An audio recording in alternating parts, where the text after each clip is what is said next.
Alhamdulillah, wassalatu wassalamu ala rasulillah. Segala puji bagi Allah subhanahu wa ta'ala, juga salawat dan taslim ala Nabi besar Muhammad sallallahu alaihi wasallam. Bertemu lagi dengan saya, Khalid Basarama, pemirsa, rahimani rahimakumullah. Masih melanjutkan tema kita tentang bekal dunia akhirat. Dan kita sudah sampai pada bahasan hadis Nabi sallallahu alaihi wasallam yang menjelaskan tidak adanya ruh gentayangan dalam Islam. Hadis ini berbunyi, Nabi sallallahu alaihi wasallam menjelaskan pada saat seorang sahabatnya meninggal dunia, beliau mengatakan kalau orang mukmin meninggal dunia, orang mukmin artinya orang yang sudah menjalankan kelima rukun Islam dan meyakini keenam rukun iman. Akan datang kepadanya 3 sosok malaikat, 2 malaikat rahmah di kiri kanannya membawa kain kafan dari surga dan 1 malaikat maut di ubun-ubun kepalanya. Lalu malaikat maut itu berkata, "Ya ayyatuhan nafsul mutmainnah, irji'i ila rabbiki radiyatan mardiyah." Hai jiwa yang baik, hai jiwa yang mulia, kembalilah kepada pengampunan dan rahmat Tuhanmu. Lalu ruhnya keluar dari jasadnya lebih mudah daripada keluarnya air dari mulut kendi.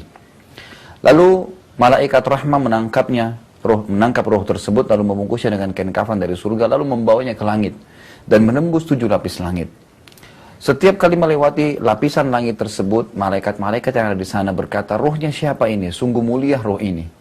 Lalu Nabi kita Muhammad SAW menjelaskan kenapa para malaikat berkata hal seperti itu. Ternyata beliau mengatakan karena roh ini mengeluarkan bau yang lebih wangi dari bau kasturi. Lalu terdengar suara dari langit 7. Allah Azza wa Jal dari atas langit sana berkata, "Catatkan hambaku ini termasuk penghuni surga dan kembalikan dia di dunia karena di sana saya ciptakan dan di sana pula saya akan kembalikan." Lalu diantar ruhnya bersamaan dengan jasadnya diantar oleh kerabatnya, dimasukkan ke dalam liang lahatnya. 3 langkah mereka jalan, ruh ini masih mendengar. Setelah itu malaikat mungkar nakir yang bertugas menanyakan mayit di kuburan datang, mendudukkan orang ini sambil berkata, "Siapa Tuhanmu, siapa nabimu, dan apa kitabmu?" Kalau dia mukmin tadi, dia akan jawab langsung, "Tuhanku Allah, nabiku Muhammad, dan kitabku Al-Quran." Sebagaimana kata Nabi SAW, firman Allah subhanahu wa ta'ala dalam Al-Quran, "A'udzu billahi minasyaitonir rajim. Yutsabbitullahu alladziina aamanu bil qawli tsabiti fil hayatid dunya wa fil akhirah."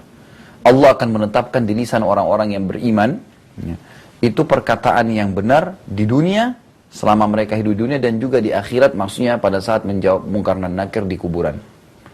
Setelah itu mungkar dan nakir akan membukakan baginya pintu neraka dengan beragam macam azab yang ada di dalamnya. Siksaan, orang yang dipotong, orang yang disetrika, orang yang diberikan minuman nanah dan darah dari neraka itu sendiri, dan beragam macam siksaan yang memang butuh bahasan tersendiri. Lalu malaikat mengatakan, "Lihatlah dari apa Allah telah selamatkan dirimu." Kemudian ditutup pintu neraka tersebut. Dibuka pintu surga. Istana, dayang-dayang, kehidupan yang abadi, yang nikmat luar biasa. Sampai jenazah ini kagum. Lalu malaikat mengatakan, "Inilah tempat kamu sekarang." Yang terjadi apa? Ruh mukmin ini lalu berdoa kepada Allah mengatakan, "Ya Allah, cepatkanlah waktu karena saya ingin masuk ke dalam surga saya." Lalu kata Nabi SAW, ruh tersebut kemudian didatangi oleh seseorang yang tampangnya bagus, pakaiannya bersih, bau badannya wangi, sampai jenazah ini kagum dan berkata, "Siapa kamu ini? Sungguh mulia ciptaan Allah pada dirimu." Lalu orang itu berkata, "Saya amal solehmu yang akan menemani kamu sampai hari kiamat." Jadi dia akan ditemani oleh amal solehnya yang berubah menjadi seseorang yang sangat tampan, bersih, wangi, yang akan menemani dia sampai hari kiamat. Lalu kata Nabi SAW, Allah pun berkata kepada para malaikat, "Bentangkan kuburannya hambaku ini seluas pandangan matanya, dan bukakanlah jalannya menuju ke surganya. Maka jadilah kuburan dia taman dari taman surga." Sebaliknya, kata Nabi SAW, kalau orang itu fasik. Siapa itu orang yang fasik? Orang yang fasik adalah orang yang mukmin, tapi dia masih bermaksiat dan tidak sempat taubat sebelum meninggal. Dia, orang fasik ini, sama mekanisme matinya dengan orang-orang kafir. Kata Nabi SAW, kalau orang kafir atau orang fasik, maka akan datang kepadanya 3 sosok malaikat, 2 malaikat azab di kiri kanannya yang membawa kain kafan dari neraka, dan 1 malaikat maut di ubun-ubun kepalanya yang akan mengatakan kepadanya, "Wahai jiwa yang busuk, keluarlah kepada kemurkaan Tuhanmu." Wa na'udzubillah. Lalu ruhnya tidak mau keluar dari jasadnya. Lalu para malaikat memaksa dengan keras. Maka kata Nabi SAW, "Lihatlah firman Allah kalau kalian ingin mengetahui, Sebagaimana disebutkan dalam surah Al-Anfal, A'udzubillahi minasyaitonirrajim, walau tara idh yatawaffal ladzina kafarul malaikatu yadribuna wujuhahum wa adbarahum wa dzuqu adzabal hariq. Kalau seandainya kalian bisa melihat bagaimana dahsyatnya para malaikat itu pada saat mencabut ruhnya orang-orang kafir dan fasik itu, dan dikatakan kepada mereka, rasakanlah panasnya api neraka. Lalu apa yang terjadi? Ruhnya ditarik dengan keras. Kata Nabi SAW, ruh itu keluar dari jasadnya seperti ibaratnya bulu domba yang dibasahkan, kemudian dililitkan di pohon berduri dan ditarik dengan keras hingga berantakan bulu domba tersebut. Setelah itu dibungkus dengan kain kafan dari neraka, kemudian dibawa ke langit. Baru tiba di langit pertama saja, belum tembus langit pertama, para malaikat di langit pertama sudah mengatakan, ruhnya siapa ini? Sungguh buruk ruh ini. Maka apa yang terjadi? Ya, ternyata kata Nabi SAW, karena ruh itu mengeluarkan bau yang lebih busuk dari bau bangkai, wa na'udzubillah. Lalu terdengar suara dari langit ketujuh mengatakan, Allah Azza wa Jalla mengatakan dari atas langit tujuh tersebut, catatkan hambaku ini termasuk penghuni neraka, dan kembalikan dia di dunia, karena di sana saya ciptakan, di sana pula saya akan bangkitkan. Dikembalikan bersama dengan jasadnya diantar oleh kerabatnya ke kuburan. Kemudian 3 langkah mereka jalan seperti di kasus yang pertama, si ruh masih bisa mendengarkan langkah kaki mereka. Setelah itu datang Mungkar dan Nakir menundukkan dia dan menanyakan kepada dia 3 pertanyaan yang sudah masyhur. Siapa Tuhanmu, siapa Nabimu, apa kitabmu? Maka walaupun, ini tolong digaris bawahi, orang itu muslim, sudah hafal mati Tuhanku Allah, Nabiku Muhammad, kitabku Quran, kalau dia fasik, bermaksiat dan tidak sempat taubat sebelum meninggal, maka hukumnya sama dengan hadis ini. Kata Nabi SAW, dia akan mengatakan, innama aqulu kama kana yaqulun nas. Saya nggak tahu, saya cuma ikut-ikut dulu orang bilang apa. Apa yang terjadi permisalan Allah setelah itu? Maka dibukakan baginya pintu surga. Dia sangat kagum dengan surga tersebut, tertarik ya, dengan bagusnya, dengan dayang-dayangnya, dengan fasilitasnya. Lalu malaikat mengatakan, lihatlah dari apa kamu haramkan diri kamu sendiri. Lalu ditutup, dibuka pintu neraka, azab, siksaan, dan malaikat langsung mengatakan, inilah tempat kamu sekarang. Maka jenazah itu, roh itu mengatakan, ya Allah, berdoa kepada Allah, jangan engkau cepatkan waktu karena aku tidak ingin masuk ke nerakaku. Lalu setelah itu datang kepadanya orang yang sosoknya, tampangnya menakutkan, bau badannya busuk, sangat tidak baik, membuat jenazah ini kaget dan langsung mengatakan, siapa kamu ini? Sungguh buruk ciptaan Allah pada dirimu. Lalu orang itu mengatakan, saya amal burukmu yang akan menemani kamu sampai hari kiamat. Maka setelah itu, kata Nabi SAW, ada 2 riwayat Bukhari. Yang pertama, dinding kuburannya akan menjepit tubuhnya sampai tulang rusuknya seperti ini. Riwayat yang kedua mengatakan, dan dua-duanya terjadi, Allah akan utus kepadanya malaikat yang tidak memiliki pendengaran dan penglihatan, yang membawa besi, yang kalau besi itu seluruh jin dan manusia sepakat untuk membalikkan saja, mereka tidak akan mampu. Dan kalau besi itu dihantamkan ke gunung, maka akan hancur gunung tersebut. Lalu dihantamkan ke orang tersebut, dia hancur, lalu diutuhkan kembali, begitu terus sampai hari kiamat. Riwayat ini, pemirsa rahimahumullah, menjelaskan kepada kita tentang bagaimana keadaan kuburan dan orang yang sudah meninggal. Tentu kalau Anda masih ingat, di episode kita yang lalu kita sempat menjelaskan bahwasanya tidak ada ruh gentayangan dalam Islam. Hadits inilah yang menjelaskan tidak ada ruh gentayangan. Jadi dalam Islam, semua yang sudah meninggal akan seperti ini keadaannya. Kita kembali kepada contoh yang pernah saya berikan. Ada satu rumah pernah orang bunuh diri, dan ada satu rumah pernah dibunuh sekeluarga. Yang bunuh diri tadi, ternyata di rumah itu kalau ada orang gantung diri, tidak ada yang mau beli rumahnya di Indonesia karena ketakutan. Anggapan ada ruh gentayangan. Yang satu contoh lagi, satu rumah dibantai oleh perampok misalnya, juga tidak ada yang membeli rumahnya karena alasan satu, takut karena ada ruh gentayangan. Saya sudah katakan tidak ada ruh gentayangan dalam Islam. Maka tidak ada hubungannya sama sekali. Orang yang contoh pertama tadi, yang telah gantung diri, membunuh dirinya, walaupun dia muslim, dia dalam keadaan fasik. Maka keadaan dia di kuburan seperti contoh yang kedua. Dia akan disiksa sampai hari kiamat. Kemudian, kalau tadi orang yang dibunuh sekeluarga, mereka semua mati syahid. Maka kuburan mereka itu dari taman surga. Dalam potongan pertama definisi masalah takwa, saya menjelaskan di pertemuan kita yang lalu bahwasanya ada 2 poin penting untuk takut kepada Allah Subhanahu wa taala. Yang pertama adalah memahami hakikat la ilaha illallah, dan itu alhamdulillah sudah kita rincikan dengan panjang lebar dari episode yang lalu dan juga pertemuan kita yang sekarang. Saya akan masuk ke poin kedua, bagaimana agar kita bisa takut kepada Allah Subhanahu wa taala. Namun sebelumnya saya akan ringkaskan bahwasanya poin pertama, kita harus yakin semua yang ada di muka bumi dan di alam semesta ini yang kelihatan dan tidak kelihatan kembali kepada satu pencipta Allah. Kita hanya diharuskan bergantung kepadanya, memohon kepadanya, dan hanya takut kepadanya. Makhluk-makhluk ini semua adalah fasilitas yang telah Allah ciptakan untuk mendekatkan diri kepadanya. Poin kedua tadi adalah bagaimana agar bisa takut kepada Allah Subhanahu wa taala dengan cara kita meyakini semua yang telah Allah perintahkan, apapun sifatnya, itu pasti baik buat kita. Poin kedua, untuk takut kepada Allah Subhanahu wa taala adalah meyakini semua apa yang Allah perintahkan kepada kita, apapun sifatnya, dari sisi mengerjakan perintah ibadah atau meninggalkan larangan. Itu pasti baik buat kita. Apapun yang Allah perintahkan, baik itu perintah mengerjakan satu perbuatan atau melarangnya, pasti baik buat kita. Dari seluruh lini kehidupan manusia.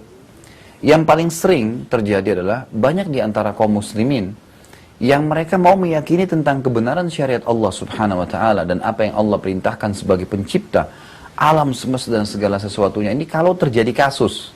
Padahal sebenarnya tanpa menunggu ada kasus, kita sudah harus yakin.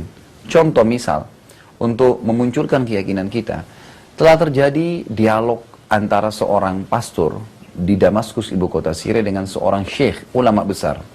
Dialog agama antara Islam Kristen.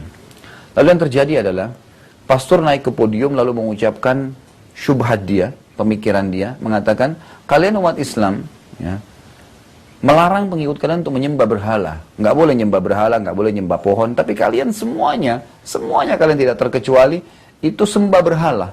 Buktinya kalian sujud menghadap Ka'bah. Ka'bah adalah batu, berhala juga. Apa bedanya dengan patung? Ini yang pertama. Dan ini memang kalau dipikir secara akal rasional manusia, mungkin ada benarnya. Tapi nanti kita akan mendapatkan penjelasan lebih jauh dari jawaban seorang ulama muslim. Kemudian yang kedua, kalian mengharamkan babi. Alasannya salah satunya adalah karena babi makan kotoran. Saya akan buat peternakan babi terbesar di Eropa dan di Amerika yang saya berikan makanan sayuran serta daging dan saya berikan minumannya susu. Maka selesai, penyebab haramnya sudah nggak ada. Sementara kalian umat Islam mengkonsumsi ayam, yang ayam itu dasarnya juga memakan kotoran. Lalu dengan izin Allah, selalu saja Allah menyiapkan ya, orang-orang yang membela agamanya. Maka syekh ini berdiri dari kursinya dan berkata, saya minta kepada anda saudara pastor tetap di podium dan saya akan jawab anda sementara saya di bawah sini. Tujuannya adalah agar menenangkan audiens orang-orang Islam yang sedang ada di situ, yang kebetulan memang bisa saya terpengaruh dengan syubhat atau ide atau pemikiran daripada pastor tadi. Lalu syekhnya mengatakan, kalau yang pertama, tentang anda mengatakan kami menyembah berhala Ka'bah, yang paling pertama anda harus fahami dalam poin ini adalah, kami umat Islam sangat patuh dengan perintah Tuhan kami. Apapun perintahnya, kami patuhi. Kasus kami sedang sujud menghadap Ka'bah, bukan karena Ka'bahnya, tapi karena ada perintah. Kalau perintah Allah kami sujud ke batu, kami akan sujud ke batu. Ke pohon, kami ke pohon. Ke lautan, kami akan ke lautan. Siapapun. Nabi Adam alaihissalam waktu diciptakan, Allah perintahkan seluruh malaikat untuk sujud kepadanya. Sementara mereka sama-sama makhluk. Tapi kenapa para malaikat patuh menjalankan? Karena perintah Allah. Jadi sini karena kasus perintah. Ada seorang sahabat Nabi bernama Umar bin Khattab radhiyallahu anhu yang pernah berdiri di depan Hajar Aswad yang ada di Ka'bah, lalu berkata dengan suara yang keras di musim haji, wahai Hajar Aswad, demi Allah saya tahu kau hanya batu biasa. Kalau bukan saya melihat Rasulullah sallallahu alaihi wasallam mencium kamu, maka saya tidak akan mencium kamu. Apa yang ingin Umar titip pesankan kepada kita semua? Bahwasanya Hajar Aswad dicium bukan karena dia batu, bukan karena dia melengket di Ka'bah, tapi karena ada perintah yang telah dicontohkan oleh Nabi kita Muhammad sallallahu alaihi wasallam, yang tentu itu perintah dari Allah Subhanahu wa taala. Ini yang pertama. Jadi sudah terjawab kenapa kita sujud menghadap Ka'bah, karena ada perintah Allah Azza wa Jalla. Yang kedua, syekh ini sangat luar biasa. Beliau menggabungkan antara pengetahuan agama dengan penemuan teknologi canggih atau yang terbaru. Beliau minta kepada panitia untuk menaikkan 3 ekor babi di atas panggung dengan 3 ekor ayam, tapi masing-masing. Kalau babinya dinaikkan, maka berarti ayamnya ditunggu. Ya. Nanti setelah babi baru ayam. Disiapkan 2 ekor jantan, 1 betina, masing-masing jenis hewan ini. Didekatkanlah babi. Ternyata, para pemirsa rahimakumullah, Allah Azza wa Jalla mengharamkan mengkonsumsi babi itu bukan hal yang biasa gitu. Allah sebagai pencipta babi dan manusia, serta seluruh makhluk, ya, yang kita lihat dan tidak kita lihat ini, itu sudah lebih tahu mana yang baik dan mana yang buruk buat makhluknya. Maka Allah mengharamkan babi tersebut. Ternyata Allah mengharamkan hewan-hewan ini juga bukan cuma sekedar karena ada cacing pita atau ada penyakit umumnya, tapi memang ada karakter yang tanpa disadari oleh manusia. Sebenarnya karakter itu bisa ditransfer dari daging hewan yang dikonsumsi oleh manusia. Contoh, Islam melarang kita untuk memakan hewan-hewan buas yang bertaring. Kenapa? Karena memiliki sifat buas dan itu bisa tertransfer ke sifat manusia. Ternyata babi punya sebuah sifat yang berbahaya sekali, yang sangat ya berpengaruh dan akan membentuk karakter manusia seperti itu. Waktu dinaikkan 2 ekor babi jantan dan 1 betina di atas podium, di atas panggung, mengagetkan seluruh yang ada pada saat itu karena ternyata jantan babi kalau ingin menggauli betinanya, dia harus saling merangsang dulu dengan jantan babi yang lain. Siapa yang terangsang lebih dulu dari 2 jantan ini, dia yang datang menggauli betina tadi. Kemudian dia akan balik merangsang temannya agar bisa menggauli betina yang sama. Dan ini, kata para ulama, adalah ciri khas bagi orang yang terbiasa untuk makan babi. Mungkin tidak ada lagi kecemburuan terhadap istrinya, dia bisa tukar-tukaran istri dengan temannya, dia tidak cemburu lagi dengan mahramnya, anaknya perempuan atau saudarinya, kalaupun mau diajak keluar atau diperkosa atau berzina, itu tidak ada lagi pemikiran yang muncul seperti itu. Lalu kata syekhnya, sudah lihat, turunkan, coba naikkan ayam, 2 jantan 1 betina, ternyata jantannya ini berantem, kemudian yang menang dapat betina, dan kalau dia dapat betina tersebut, ya, dia tidak akan melepaskan sampai dia meninggal dunia. Kata syekhnya, karena Anda memberikan contoh babi dan ayam, maka saya juga menjawab dengan babi dan ayam ini. Kalian perumpamannya seperti babi itu dan kami perumpamannya seperti ayam ini. Kami punya mahram dalam Islam. Kalau saya punya saudari perempuan, saya punya ibu, saya punya tante, ya, saya punya anak perempuan, itu adalah mahram saya yang harus dijaga kehormatan dan kemuliaannya. Tidak boleh sembarangan orang datang untuk menggauli mereka. Ya. Jadi di sini harus dengan cara yang benar, yaitu dengan cara menikahinya. Dengan cara menikahinya. Tentu ini gambaran dan wacana bagaimana menjawab dan memberikan gambaran Islam. Kalau memberikan satu pasti baik dan memberikan satu pasti juga buruk. Meninggalkan satu pasti akan buruk kalau seandainya kita tetap mengerjakannya.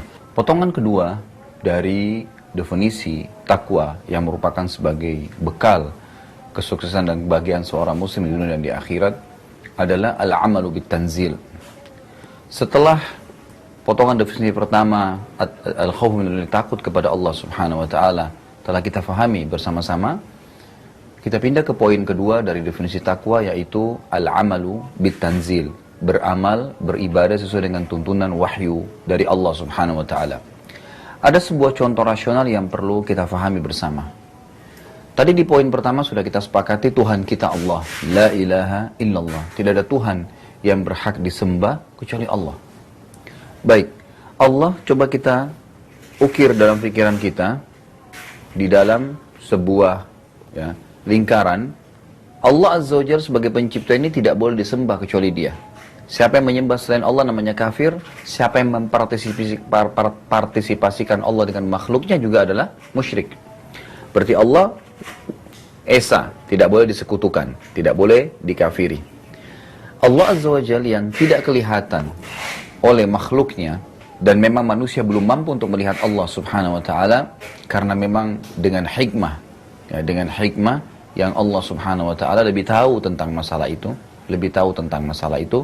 Di antaranya Nabi Musa alaihissalam pernah berkata kepada Allah dalam salah satu ayat Al-Qur'an, a'udzubillahi minasyaitonirrajim, Rabbi arini anzur ilaik.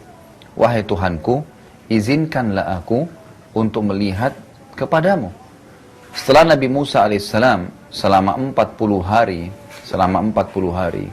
itu menunggu turunnya kitab Taurat di Bukit Tursina. Selama 40 hari itu pun Nabi Musa alaihissalam terkagum-kagum dengan ciptaan Allah. Gunung-gunung, langit, awan, pergantian siang dan malam, turun hujan, hewan-hewan yang berlarian di lereng-lereng gunung tersebut.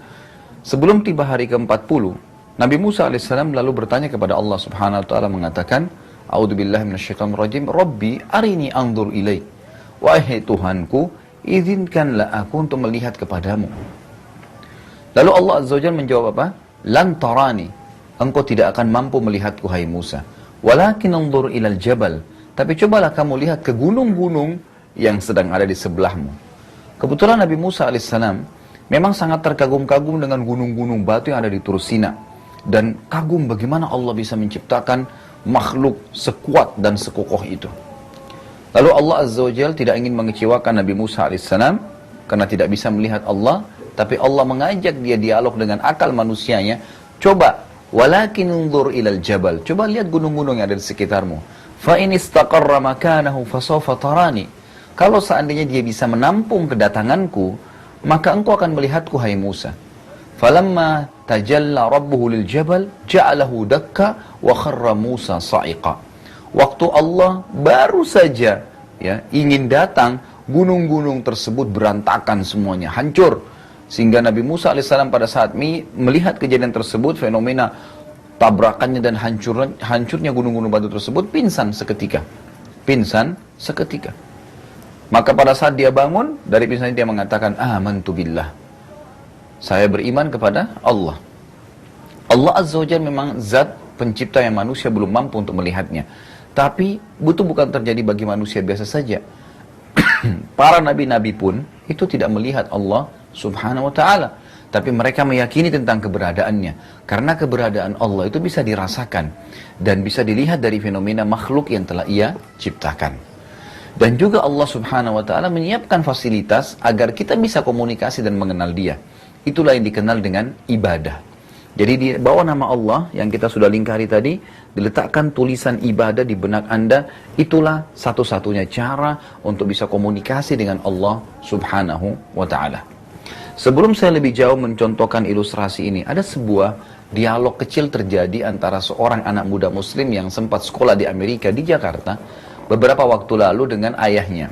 Dia mengatakan, ayah, tolong carikan untuk saya seorang ustadz yang bisa memberikan penjelasan kepada saya atas 3 pertanyaan yang selalu ada di benak saya. Kata ayahnya, silakan tanyakan kepada saya.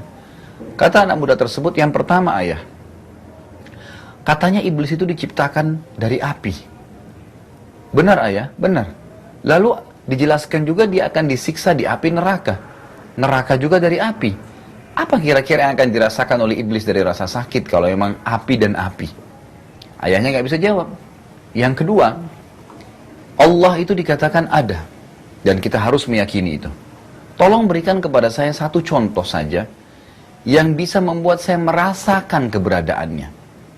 Ayahnya nggak bisa jawab. Yang ketiga, ayah, setiap kali saya lihat ada orang mati, ditanya apa ini? Oh, ini takdir, fenomena takdir. Kalau ada yang sakit, takdir. Apa itu takdir? Juga ayahnya nggak bisa jawab. Maka akhirnya ayah anak muda ini mencari seorang ustadz, dan akhirnya didatangkanlah ustadz tersebut, lalu berdialog dengan anak muda ini. Kemudian ini berkata, ustadz, saya akan bertanya 3 pertanyaan, tolong jangan marah dengan pertanyaan saya ini. Ditanyalah 3 pertanyaan tadi tersebut. Iblis dari api, kenapa disiksa lagi di api neraka? Kemudian yang kedua, ya, Allah itu ingin dirasakan keberadaannya, ya. Kemudian yang ketiga itu adalah apa itu takdir? Maka ustadz ini spontan berdiri, kemudian menampar anak muda ini. Waktu ditampar, anak muda ini mengatakan, kenapa Anda marah dengan saya, ustadz? Kata ustadznya, saya bukan sedang marah, tapi tamparan saya ini adalah jawaban terhadap 3 pertanyaan kamu tadi. Anak muda ini bertanya, bagaimana rasionalnya? Kata ustadznya, saya ingin tanya untuk pertanyaan kamu yang pertama, masalah iblis dari api, kenapa disiksa di neraka juga dari api? Apakah dia akan rasakan rasa sakit? Saya ingin tanya, tangan saya terbuat dari apa? Kulit, daging, darah, dan tulang. Saya ingin tanya pada kamu, pipi kamu terbuat dari apa? Juga sama, daging, darah, tulang. Gitu. Waktu saya tampar kamu tadi, sakitkah? Maka anak muda itu mengatakan, sakit.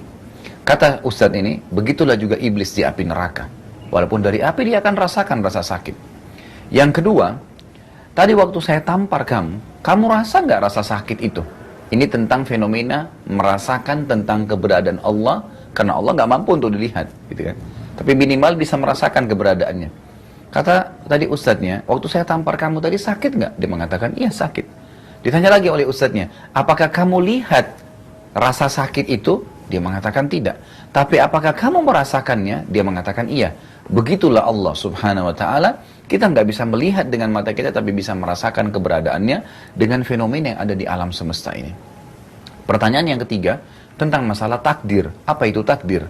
Kata ustadznya, apakah kamu pernah berpikir sebelumnya akan ketemu dengan saya pada hari ini dan saya akan tampar kamu? Anak muda itu mengatakan tidak. Kata ustadznya, itulah takdir. Begitulah takdir. Ini jawaban rasional tentang bagaimana memahami keberadaan Allah Azza wa Jalla. Kembali kepada masalah tadi, Allah Azza wa Jalla lingkaran sebagai Tuhan kita, nggak ada Tuhan selain Dia, nggak boleh tempat bergantung kecuali Dia, berdoa apapun kepada Dia.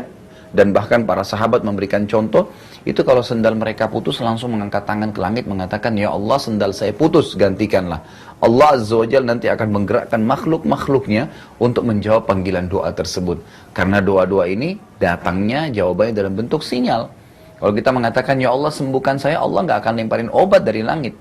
Ya Allah mudahin jodoh saya, Allah tidak akan lemparin manusia dari langit. Tetapi Allah subhanahu wa ta'ala akan mendatangkan dalam bentuk sinyal. Tiba-tiba saja setelah berdoa sholat malam, diterima, ingin disembuhkan penyakit, besok ketemu dengan teman, ngobrol masalah penyakit kita, ternyata teman kita mengatakan, setahu saya ada dokter yang bagus di sana, kita konsultasi dengan dokter tersebut cocok, resepnya cocok, sembuh. Apakah dokter sama obat yang sembuhkan? Jawabannya tidak. Itu hanya jawaban daripada doa kita. Itu contoh. Lalu Allah Azza wa Jalla menyiapkan fasilitas agar kita bisa berhubungan dengan Dia, itulah ibadah. Semua ibadah ini, sholat, puasa, zakat, haji, takziah, ziarah kubur, apa saja yang sudah kita tahu sama-sama bentuk-bentuk ibadah ini, harus seperti yang Allah mau, bukan yang kita mau. Banyak orang beribadah di Indonesia, contoh fenomenanya, mereka mau ibadah kepada Allah, tapi seperti yang mereka mau, bukan yang Allah mau. Maka Allah tidak akan terima. Contoh rasional, kalau Anda kerja di sebuah perusahaan, lalu pimpinan perusahaan Anda mengatakan, hari Senin pakai baju putih, hari Selasa pakai baju kuning, hari Rabu pakai baju hitam. Lalu ada seorang pegawai datang membalik bajunya, baju yang hitam hari Rabu dipakai hari Senin. Walaupun rapi, pertanyaan kecil, apakah pimpinan perusahaan akan menerima? Jawabannya tidak akan, karena dia melanggar apa yang diinginkan oleh pimpinan perusahaan, walaupun sama rapinya. Di sini contoh rasional bagaimana ibadah juga harus seperti yang Allah mau, bukan yang kita mau. Sholat harus seperti yang Allah mau, baru bisa diterima. Puasa, zakat, haji, takziah, ziarah kubur dan semuanya. Tinggal mengikuti wahyu dari Allah subhanahu wa ta'ala. Tinggal mengikuti wahyu dari Allah subhanahu wa ta'ala. Dan itu sudah diajarkan dalam buku pedoman Al-Quran dan Sunnah. Ini sudah dua referensi, tidak ada yang lain. Siapa yang berbuat ibadah tidak ikuti dua referensi ini, maka dikenal dengan perbuatan bid'ah. Atau yang baru dalam agama yang Allah tidak akan terima. Tentu ini yang kita bisa sampaikan pada pertemuan kita ini. Semoga saja bermanfaat dan akan bersambung lagi dengan definisi yang ketiga dan keempat pada kesempatan yang akan datang. Semoga bermanfaat. Assalamualaikum warahmatullahi wabarakatuh.